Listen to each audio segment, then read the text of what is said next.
When you work hard, you expect fairness. That was the rule I built my career on, the one that kept me grounded through long nights, endless reports, and the quiet sacrifices no one ever saw. I wasn't born into privilege. Every step I took in my company, Trident Financial, was carved out of persistence and discipline. So, when a promotion opportunity opened for senior project manager, I knew it was my shot. I'd led every major account, cleaned up messes no one wanted to touch, and turned failing projects into record-breaking successes. The competition was tight, but I wasn't intimidated. Not until Harper came along. Harper Ellison was the kind of coworker who seemed to glide through the office like she owned it. Perfect hair, sharp suits, and an easy charm that drew people in. Management adored her. Most of us respected her until we learned that her warmth came with a blade. Harper wasn't a colleague, she was a strategist. She smiled in your face while quietly rearranging your chessboard behind you. Still, I thought we had an understanding. We'd worked side by side for nearly 3 years, and despite our occasional friction, there was mutual respect, or so I believed. When the promotion was announced, both of our names were shortlisted. "May the best woman win," she'd said, flashing that dazzling smile of hers. It was the kind of smile that didn't reach her eyes. I laughed it off, but something in me stayed wary. I decided not to underestimate her, not this time. The final evaluation stage involved a crucial meeting with upper management, the one that would determine who got the position. It was an opportunity to pitch a new strategy plan for Trident's upcoming merger, something the CEO himself would attend. I'd spent weeks perfecting my proposal, practicing every line until I could say it in my sleep. The meeting was scheduled for Monday at 10 a.m. The Friday before, Harper stopped by my desk. "Hey, just got word from Anderson's assistant. The meeting's postponed to Tuesday. They're finalizing merger paperwork." She spoke casually, typing on her phone like it was no big deal. I froze mid-email. "Postponed? Are you sure?" "Yeah," she said, still scrolling. "Anderson's out of town Monday. Didn't you get the memo?" I checked my inbox. Nothing. No, nothing yet. Maybe it'll come through later. Just thought I'd save you the stress of prepping all weekend for nothing. She smiled, that same warm, believable smile, and walked off. It sounded plausible. She was often looped into management chatter before the rest of us, and frankly, I wanted to believe her. I wanted a break. That Monday morning, I woke up late for the first time in weeks. I brewed coffee, stayed in my pajamas, and spent the day catching up on laundry and paperwork. Around noon, I got a text from a colleague, Elena. "Nice job today. You were great." I froze. "What do you mean?" I typed back. "The presentation. Harper said you were running late, but she presented your idea perfectly. Everyone loved it." My blood ran cold. I opened my laptop, logged into the internal calendar, and saw it. The meeting had not been postponed. It had happened at 10 sharp. Harper had gone in, using my slides, my work, my vision. I felt physically sick. By afternoon, the office chat was buzzing. Harper crushed it. That proposal was brilliant. She's got the promotion in the bag. She'd played me, completely. I spent that evening staring at my reflection in the dark window of my apartment, anger rising in waves. I'd been too trusting, too naive. But then, anger gave way to something colder, focus. I knew Harper, and I knew one thing about her. She always recorded meetings. Partly for reference, partly to brag. And if she'd lied to me about the postponement, there had to be a trail. The next morning, I walked into the office early, before most arrived. My hands shook slightly as I approached the IT desk. "Hey, Trevor," I said casually to the technician. "I heard management recorded yesterday's meeting for documentation.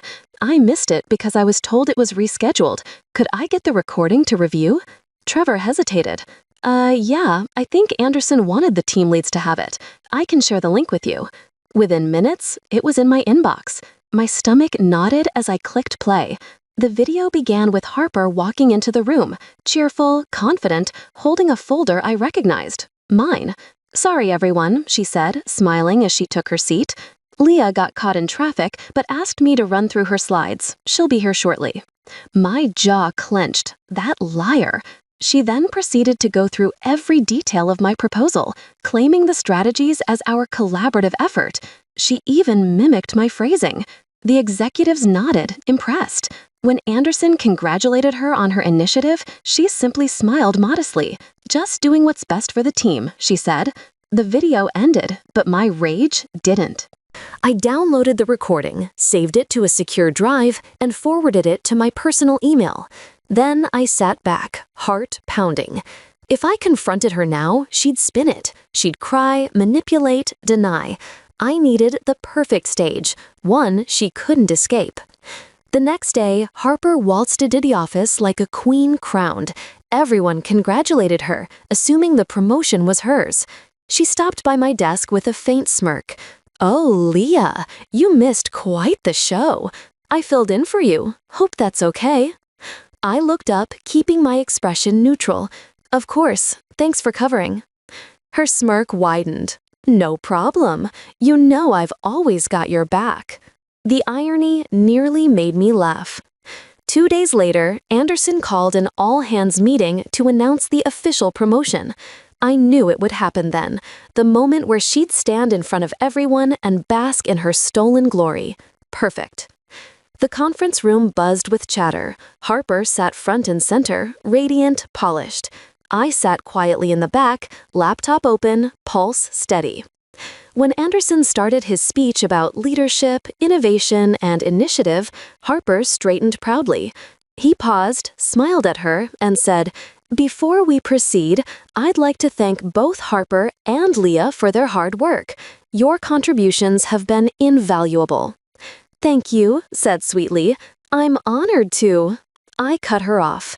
"Actually, Anderson, before you continue, I'd like to share something briefly. Just a short clip from the last meeting."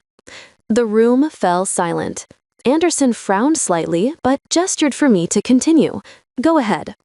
I turned my screen to the projector and hit play. The same video that had made my blood boil now filled the room. Harper smiling, lying, claiming she was covering for me while using my work. The executives watched in stunned silence. Harper's confident posture crumbled with every second. When the video ended, no one moved.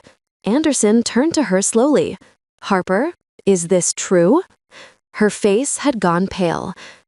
"It's not what it looks like." I leaned forward. "Actually, it's exactly what it looks like. I was told the meeting was postponed. That was a lie. And that proposal," I nodded toward the projector, "was entirely mine. Every word." Murmurs rippled across the room. Anderson's tone hardened. "We'll discuss this privately." But Harper panicked.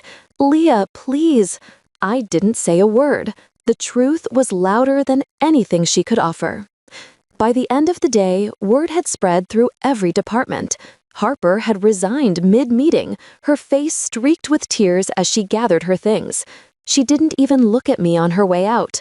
I watched her leave, the same way you watch a storm finally move past the horizon, with relief, not regret. That evening, Anderson called me into his office. "You handled yourself professionally," he said. "I admire that. You could have gone public with this weeks ago." "I wanted the truth to come out the right way," I replied. He nodded. "It did. And for what it's worth, that promotion's yours." I thanked him, but my satisfaction didn't come from the title. It came from the balance restored, the quiet justice of knowing deceit had met its consequence. Months passed, and the office returned to normal. I led new projects, mentored new interns, and even earned respect from people who'd once overlooked me. But every now and then, I'd catch someone mentioning Harper's name, how she'd tried to sue, or how she was working at a smaller firm now, trying to rebuild. I didn't wish her harm. I just hoped she'd learned something about playing with trust. One evening, after a long day, I sat by my window overlooking the city skyline. The reflection of office lights shimmered in the glass.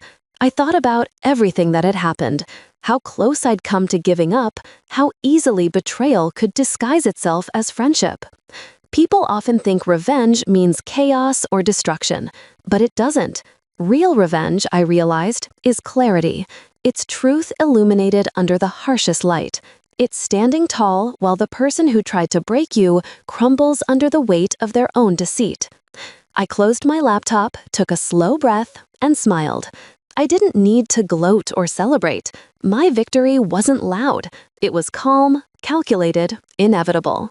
And somewhere, I knew Harper was replaying that meeting in her head, hearing her own voice expose her lie, wondering when exactly I'd stopped being the woman she could outsmart. The answer was simple: the moment I decided to stop reacting and start orchestrating. You've just stepped into her revenge side, where every wound finds its justice, and every silence ends with truth. If her story struck a chord, make sure to like, share, and subscribe.